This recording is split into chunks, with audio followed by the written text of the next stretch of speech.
मी पुण्यावरून गावाला आजच आले आणि म्हणजे आत्ताच आले जस्ट 2 मिनिटापूर्वी आणि आता मी चालले ट्रॅक्टर शिकायला. ट्रॅक्टर हे बघा पुढे पप्पा वळून देतात मला. पप्पांचं काय ते चालले. पप्पा म्हणले चल बसायला, तर मी चालले बसायला आता. ते काढा ना मागचं. का बरं तुम्हाला येत नाही का? तसं कुठून बसू?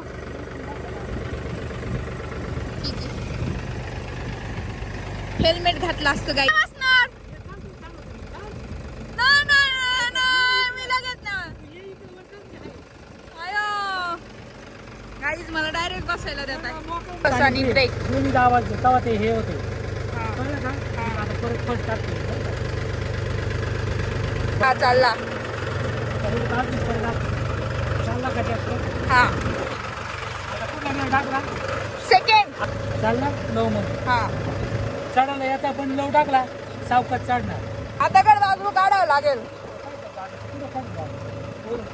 मला त्रास देतो ना गाईज. इथून उतरवायचं म्हणताय पप्पा ट्रॅक्टर. बघा ही बिचारली करू आणि इथून एवढा शिकवलाय मला 2दा.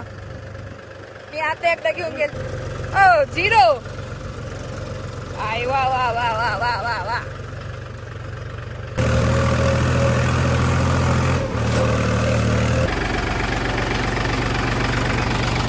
कसं चालवला मी?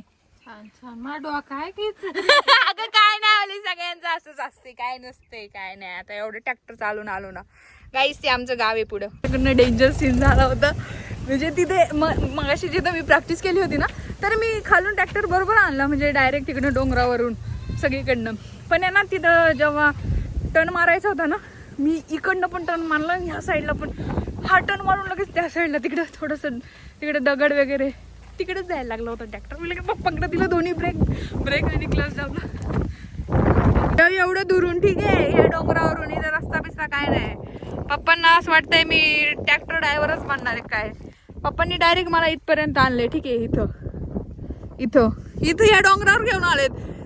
मला तिथे अजून पुढे जाऊ रस्ता आहे तिथं. इथं वळवला बस रडून. आणि पुढं बघा किती भारी हे येते, पाऊस येतोय. म्हणजे जास्त नाही, कमी कमी पाऊस येतोय. जे दिसते ना हे आमचं पूर्ण गाव आहे. ठीक आहे. आणि हे बाकीचे गाव आहेत इथं सगळे. आणि गावाला एकदम ग्रीनरी झाली. आणि हेच बघायला मी नेहमी वेकेशन असं सप्टेंबर ऑगस्ट मध्ये घेते, कारण की गावाला पाऊस असतो. नाही तर दुबईला सारखं ऊनच लागत असते. आणि आता इकडे एक गोष्ट आहे मी तुम्हाला दाखवते. बघा हे आमच्या गावाचं धरण आहे. ठीक आहे.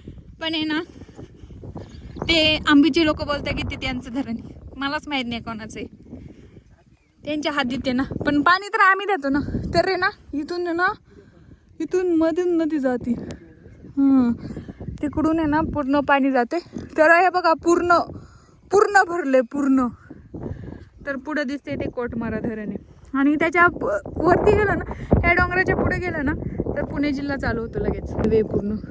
आणि पवनचक्क्या. पण ते आता माहित नाही कुठे काय दिसत नाही मला. आता दिसायला पण कमी. बघा आता पाऊस या साईडला आला. यायचो इथं मॅगी. कोविडमध्ये तर आम्ही ह्या डोंगरावरच फिरायचो. मॅगी वगैरे इकडंच करत हिंडायचो. नुसतं गावभर हिंडायचो आम्ही बेकार. आणि ह्या डोंगरावर एक फिरत. आता पाऊस आलाय तर पप्पा बोलले चल ट्रॅक्टर का चाल. बेशील ट्रॅक्टर का चाल. भिजायला चाली यांना कसं सांगू मला. आता मला कुणी भिजूनच देणार नाही. आणि इथं बघा ते शेया कशा मस्त उभे राहिले बिचारे पावसात. गावाला एकदम भारी वाटतंय भाई. मी थांबली घरीच. आणि भाऊ तर काय पुण्यालाच आहे, तो काय आला. मला कसं वाटलं माझं गाव आणि सगळं कसं वाटलं बघा. आज माझा पहिलाच दिवस आहे ट्रॅक्टर चालवण्याचा. तर पप्पा गाव दाखवलं मी थोडं. तर पप्पांना असं वाटतं की एकाच दिवसात मी सगळं दाखवलं पाहिजे. काही सपोर्ट करा चॅनलला. मस्तपैकी सबस्क्राईब करा. मी 30 दिवस आहे आणि मी 30 दिवस नाही 28 दिवस राहिले. मी 28 दिवस पण गावाला राहायचाच निर्णय घेतलेला आहे. त्यामुळं तुम्ही लाईक शेअर कमेंट नक्की करा. आणि मी डेली व्हिडिओ टाकत जाईल. काय चाललंय चंगू मंगू, म्हणजे काय टाइमपास चाललाय माझं सगळं टाकत जाईल. आणि असं काय नाही माझे फक्त 2-3 दिवसच लाडवते. नंतर मला पण बंबू देतात, कारण मी ऐकतच नाही. तर झालं चालू. मला पावसात भिजूनच देते नाही. काय मी पावसात भिजण्यासाठी आली आहे. चला बाय.